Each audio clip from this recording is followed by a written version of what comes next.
Hello, and welcome to Tarot Cards and Tea. You will see that I am alone in the conjuring room right now. Sonia and I recorded a video last week that we were going to air today, well, tomorrow for me, but today for you. And we had about 30 minutes of a video that we recorded with some paranormal communication. And when I went to edit that video, there was only about 9 minutes there. So I got the first 9 minutes captured and then nothing, which is interesting. Could it be technical? Absolutely. I'm the first to want to identify rational reasons why something doesn't work and not immediately blame everything on the paranormal. Um, but it's weird that it recorded the first 9 minutes and then nothing. There's plenty of storage. The power didn't go out. There was no battery failure, nothing like that. So we can't explain where the rest of this footage went. The interesting thing is that the video cuts right about where we switched ways of communicating. So we started off with one way and then we weren't getting a lot. And so we switched to using something else. We actually switched to using this pendulum right here. And we were getting more from that, right? I don't know if you know how pendulums work, but I was using it to ask yes or no questions and was having, I thought, a fairly good conversation with whatever spirit inhabits this house. But when I went back to review the footage again, this was all gone. So rather than re-record, which we really didn't have time to do, or put out a smaller episode or a solo episode, we decided just to play what we have. We're going to go with that 9 minutes. So you're going to get a shorter video today. It's going to end abruptly without our usual cheers ending. But you can judge for yourself what you think may have happened. Initially, like I said, the communication that we were having was pretty minimal, stilted. Sonia was trying out something new, and it wasn't really, there wasn't a lot coming in. So the good part of the video is what we lost. But you can judge for yourself. There is a tarot reading at the beginning of it. Hopefully that one resonates and is useful to you. But we will be back next week with our regular programming, hopefully. Maybe we will just edit that video immediately so that we can re-record right then if things get lost. Video editing isn't my first job, so could this be user error? Yeah. Do I think that maybe there was a supernatural element to it?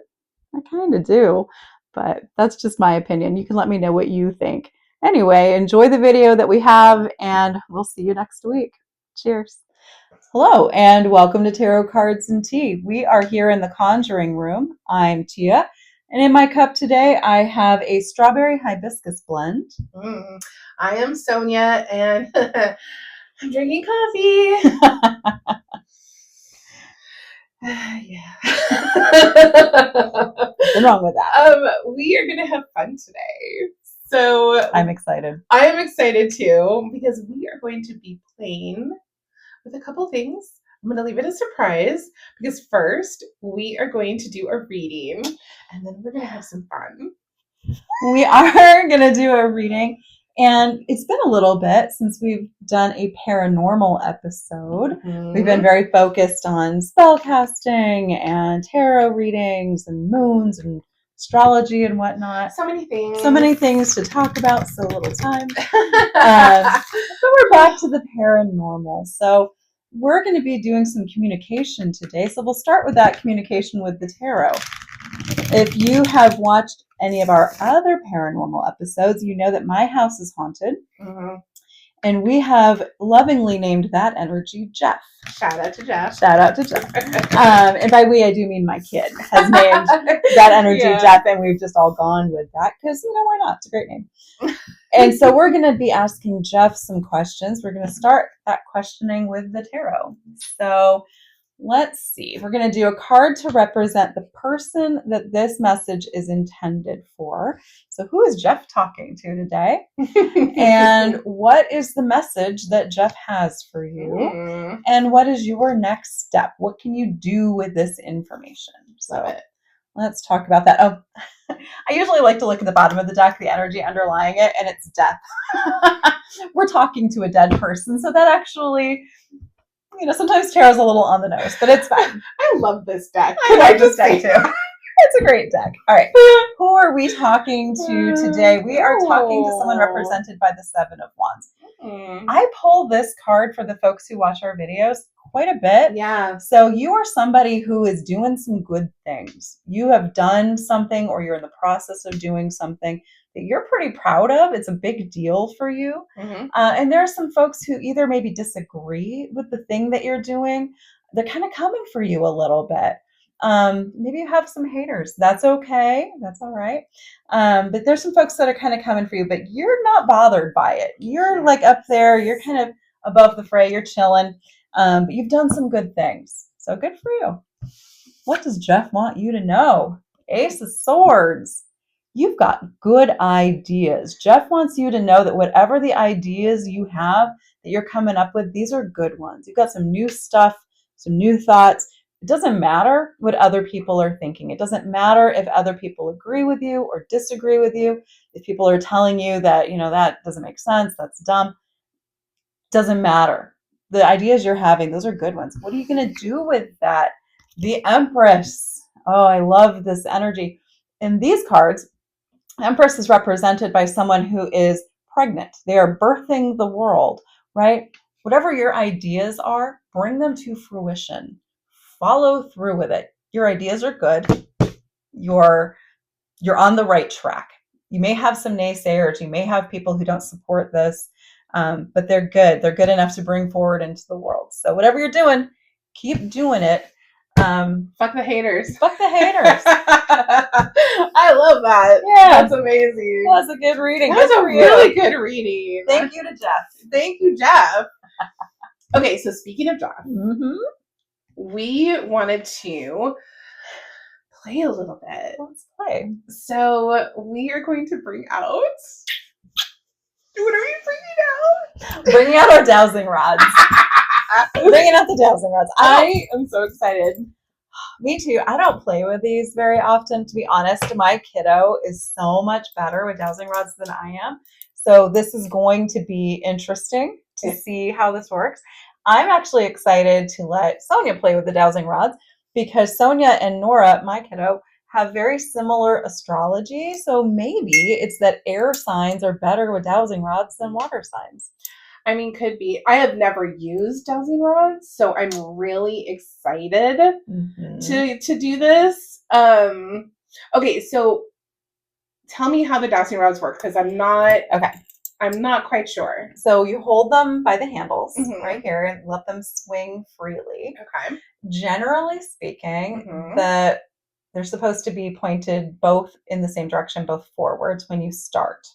So you want to get them, that's kind of the neutral position.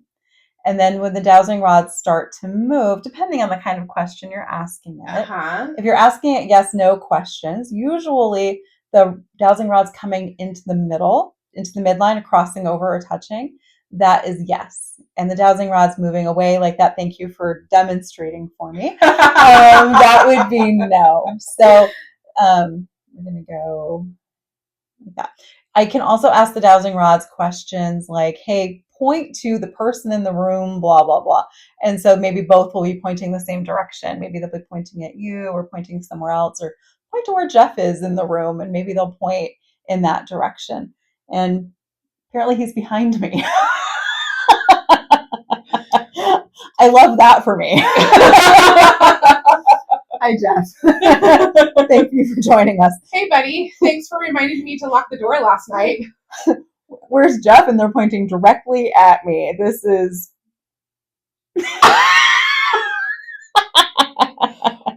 Oh, wow. All right. So that's the basics of how they work. Usually when I mess with them, I'm usually just asking yes/no questions. But okay. Dowsing rods are usually, if they're used outside of the metaphysical, they're used to find water. Right. And so you look for the place that they cross as being the place to dig a well. There are folks there's a lot of evidence to show that they don't really work that well, but there's also a lot of folks who've built successful wells using them. So interesting. Who knows? Anyway, Nosing around basics. Oh, you want to try? Yes. Okay. Okay. Just get a feel for them. Okay. So they're on the little rotator. Oh, okay. Yeah. And your goal is to hold your arms as still as possible. So you can even Okay. like rest your forearms so that they. I hit my coffee. Can't have my coffee, Jeff. He's like, gimme. Okay. Once they get still and they're kind of neutral, then we can start asking them some questions. Okay. Okay. So we can ask, Jeff, are you here in the room with us today?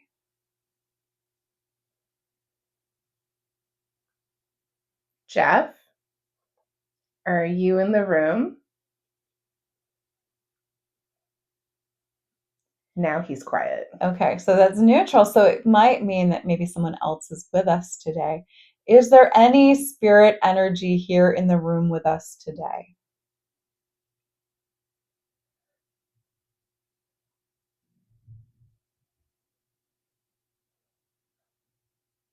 My hands are shaking. They're pointing. Oh, they're pointing in. Okay, so that's going to be a yes. There is some spirit energy. Is the energy in the room with us today the spirit energy that we refer to as Jeff?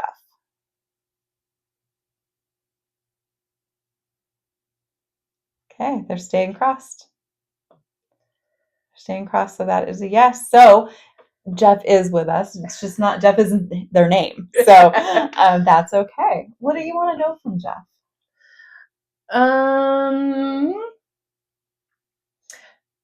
Do you like living here?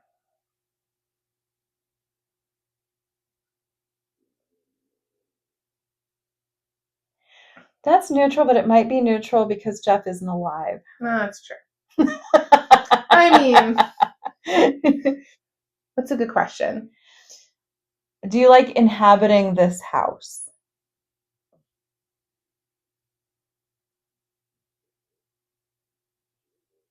Okay, so they're still crossed. So that's still. I'm going to move a little bit. Okay. So that way we can see the testing notes on the video. Yeah, get comfy. Okay. All right. I'm going to need them in a neutral position.